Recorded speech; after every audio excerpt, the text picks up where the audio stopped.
Do you remember when there was a no currency?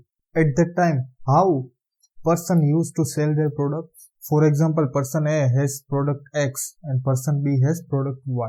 So what they used to do? Person A sends some product to person B, and person B, instead of X product, they will give few quantity of Y product to person A. So this is how they used to make a transaction when there was no currency. In the similar way, so when module A sends data to module B and module B sends back some data to module A, that is called integration testing. So testing data flow between the module A and module B, or testing a data flow between two modules, that is called integration testing. So in this video we are going to understand what is integration testing, how we can perform the integration testing, what are the types of integration testing, and very important is, for example, person B is not exist, then how we can test a module after a small intro. Camera rolling, action.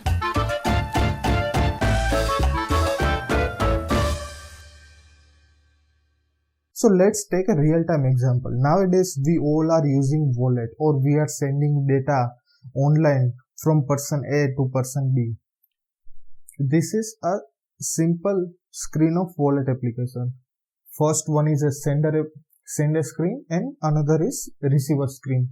Let's say person A, sender, wants to send 200 bucks to the receiver. So we will understand this scenario and we will understand how we can perform integration testing in this case. So initially we have to understand the product. Our first scenario is understand product. Here we are going to test wallet application or online banking applications. So once online banking comes in our mind, we are going to send money or transaction related things we are going to test, right? Yes. So here this is the amount screen and this is the history. Amount A is user A or sender is sending 200 bucks to user B. So user will receive the amount, and in history section we can see the transaction detail. This is the normal scenario. Now we have to break down all the scenarios. Once we understand the product, later on we have to prioritize or identify all possible scenarios. So later on identify all scenarios. So here what are the scenarios we can make? So first is receiver has to available on the wallet. Next scenario is we have to link our bank account with the wallet application. Another is we have to enter the valid data. So if we are not going to enter the valid amount or we are leaving this field empty, then we cannot perform the transaction. Otherwise, for another scenario is if person B is not available, we are trying to look at for this person and that person is not available, then we cannot perform the transaction. We cannot test the integration scenario. Later on, if we have added invalid bank details, before that we are going to add the bank details. If we have credit card or debit card, we are going to store the data. We have to generate the PIN.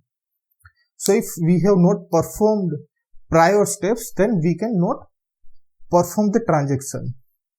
Later on, for example, we have to perform few functional scenarios like entering invalid amount, leaving this field empty, and we have to try to send the amount. So if you are not aware of functional testing, then please go to the description section and you can find a video of functional testing, or you can go from the card. So these all are the scenarios. Now we understand the scenarios. We have identified all the scenarios. Later on we have to prioritize scenarios, because in the real time, first we are going to test happy flow or real scenario. Later on we'll jump to the negative scenarios, but initially we are going to test the happy. First we have to prioritize all the scenarios. So once we have prioritized all the scenarios, later on we have to document all the scenarios, because for example I am working on a module, so this is the small application, but in real time we are working on a huge application. There has to be a proper documentation. Let's say I am working on these applications, and after a few months or after 2 months I am going to leave a project or leave a company, another tester will come as a replacement of me, and he or she is going to test on this application. So if there are no documents, then he or she has to start from the scratch. If documents are available, then they can go with the document and new guy can easily understand the product. So important is we have to document each and everything. And next, in the testing phase, we have to perform whatever the scenarios we have identified, we have prioritized, we have documented. We have to execute all the scenarios one by one in the testing cycle. So this is how integration testing take place. Now we will understand different types of integration testing. We can categorize in two ways. One is incremental integration testing and another is non-incremental integration testing. So let's break it down. So when we have multiple modules and we can identify which module comes first. So for example, in real time, we can have multiple modules. So applications start with the A, then here we can have B and C, here we can have C, D, we can have B1, B2, B11, B12, B13, B14, C1, C2, C3. Like this, we can have multiple modules in hierarchy. Incremental integration testing, what will happen? We have to identify which module is parent and which module is child. In this case, it is starting from the A. A is coming first, now B, B1 and B11. We can write it here. It is starting from A to B to B1 and B11. Another is A, B, B2 and B13. A, B, B2 and B13. This is the first cycle, this is the another cycle. So we have to test integration flow between the A and B, B and C, B and B1 and B and B11. In this flow we have to test A and B, B and B2, B2 and B13. We have to test integration between all these modules. And when we can do the incremental integration testing, whenever we are able to identify the hierarchy of the integration, in that case we can perform the incremental integration testing. Now there are also two parts. One is top down approach and another is bottom up approach. We understand the hierarchy. Now we can say that this is my parent module. It is starting from the parent module and we can go down. If we can go down, these all are our child modules. So A is a parent. In first phase, A is a parent, B is a child. In this phase, B is a parent, B1 is a child. If we take example here, then A is a parent, B is a child. So in top down approach, we have to start with the top. We have to start with the A module and then we can go with the B. So we have to test data flow between the A and B. That is called a top down approach. We are going from parents to child. In bottom up approach, we have to go to the reverse. We have to start from the B11.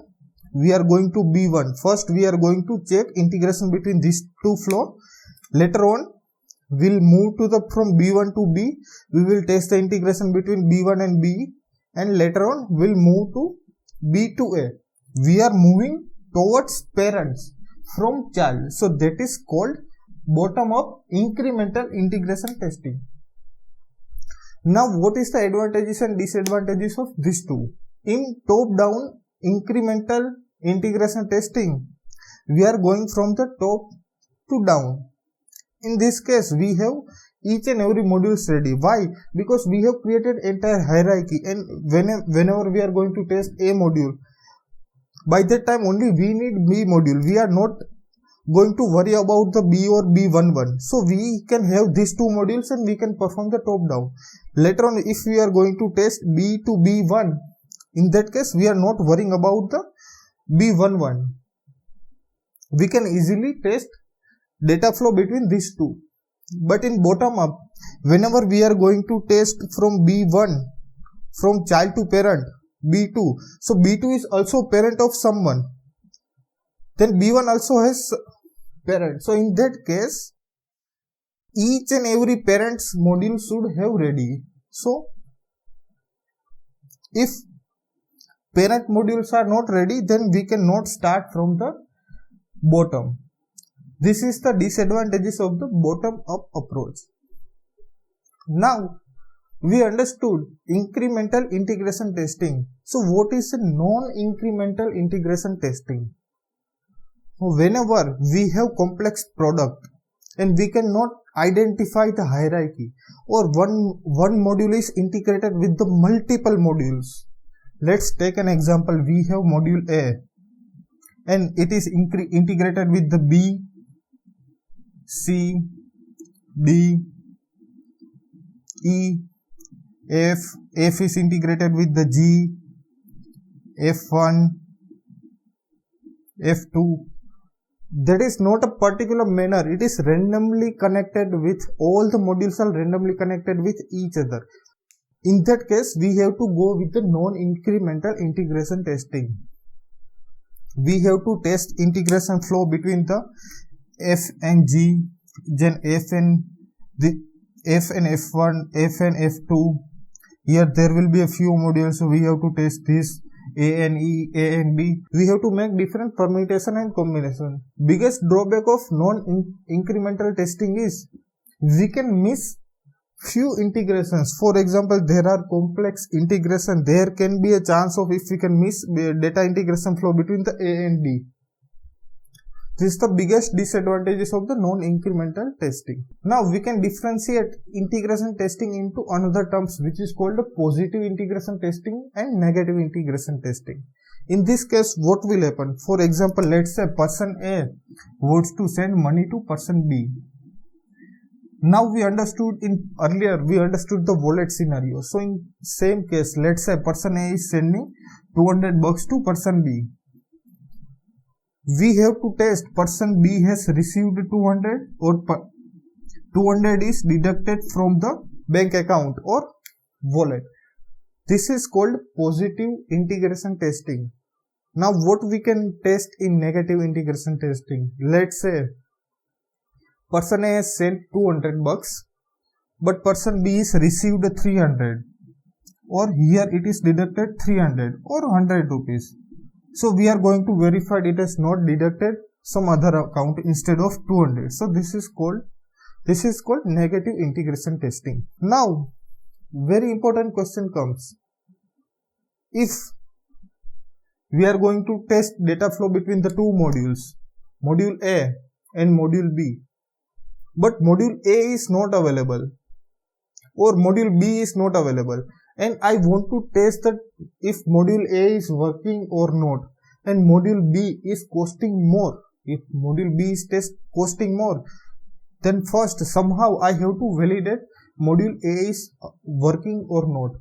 Let's say module B is not available. In industry or in real time, whenever we are going to test banking application or wallet application, we cannot integrate our test wallets with the real-time bank account. Otherwise, we are running with the huge money, or we need huge amount in our bank account. And many companies are outsourcing the tester or outsourcing the developer. They can steal the money, or they cannot count all the money. So in that case, what they can do, instead of integrating with the real bank, they will integrate with the dummy. They will create the dummy module and they will test the data flow.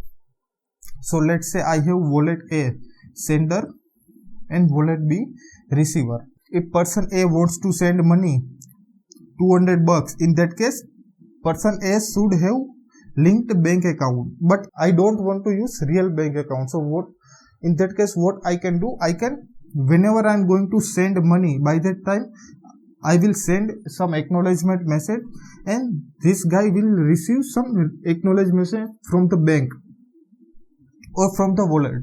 So internally what will happen whenever I am going to send the money? So it will have the user details. For example, let's say it is a data file and it has the amount detail 200, receiver detail, sender detail, then a few token. So in that file I am sending the data. It will be a packet.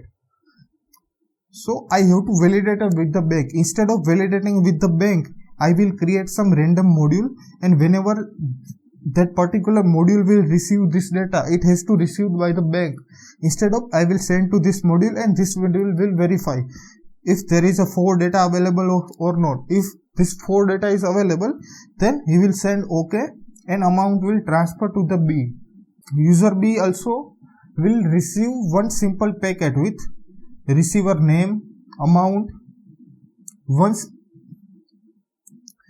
receiver receives this packet, they will send back OK or not OK to sender. So this is how they can create a dummy module. So whenever we don't have actual module ready, by that time we can create a dummy module, and that is called as a stub and driver flow.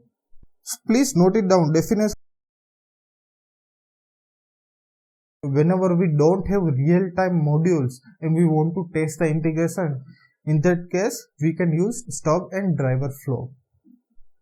So I hope everything is clear. If you have any doubt in any types or how to do the integration testing, you can ask in the comment section. I will be happy to answer.